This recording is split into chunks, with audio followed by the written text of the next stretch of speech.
Velkommen, mit navn er Martin Hengst Olsen, og jeg skal fortælle om, hvordan HH Water Technology fik et tættere samarbejde med deres partnere. Partnerne fik direkte adgang til ERP-systemet. HH Water Technology ønskede et tættere samarbejde med deres partnere om deres fælles kunder. Icebreak åbnede udvalgte dele af deres ERP-løsning på en webportal.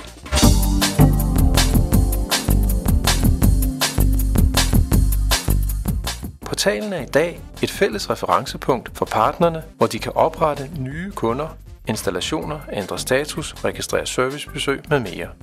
Løsningen har knyttet partnerne tættere til HH og samtidig sparet betydelige interne ressourcer hos HH Water Technology.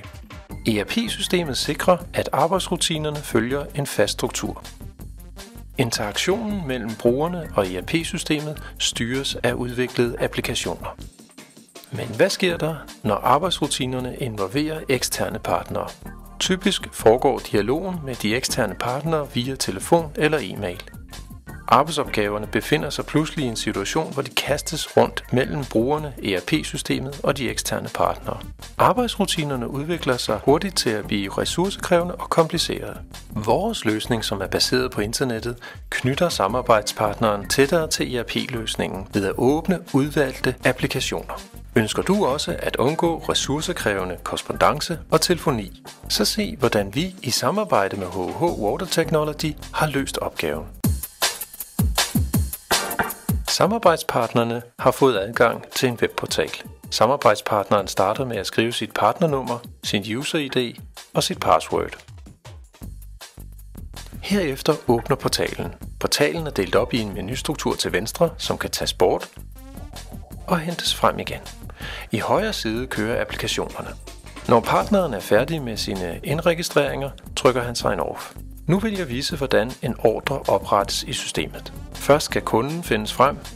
I det tilfælde her bruger vi Novo Nordisk som eksempel. Partneren trykker søg, og her finder vi listen over alle installationer hos Novo Nordisk. Den udvalgte installation klikkes på, hvorefter listen af mulige reservedele hos Novo Nordisk bliver vist. Der er ingen grund til at vise de mange tusind reservedele, hvorfor det udelukkende er reservedele, der er relevante for installationen. Med et antal kan der hurtigt bestilles reservedele, hvorefter vi trykker næste. Endvidere kan en ny leveringsadresse indtastes. På denne måde fortæller partneren HH, hvor varerne skal leveres. På det sidste skærmbillede kvitteres for, at de bestilte reservedele er de korrekte. Herefter lægges ordren direkte i aspekt 4 og eksekveres hos HH Water Technology.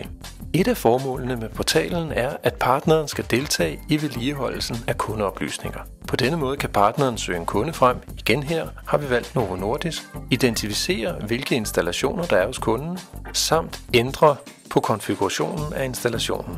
I dette eksempel ændrer vi filtertypen. På denne måde er HH's kartoteker altid opdateret. Bemærk, hvordan menuen arbejder med tabs. Flere aktive applikationer kan køre samtidig, og det er nemt at springe mellem applikationerne. Jeg vil nu gå ind og oprette en ny kunde.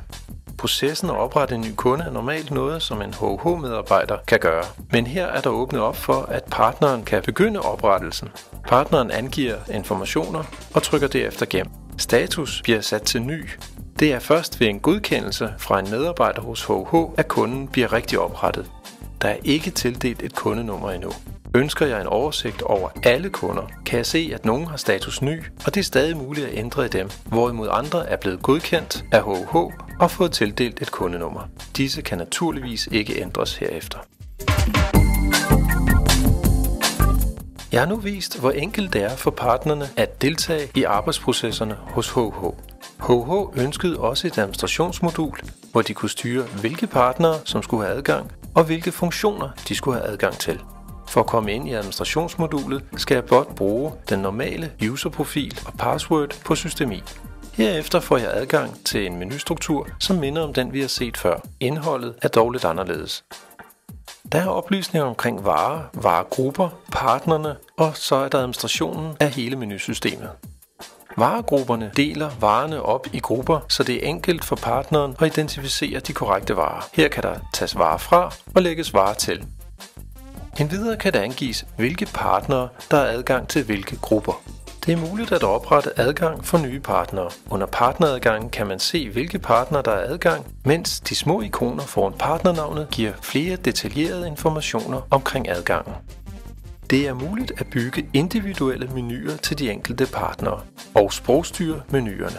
Godkendelsesprocessen af nye kunder ligger også her, samt oprettelsen af nye brugere, nye menupunkter,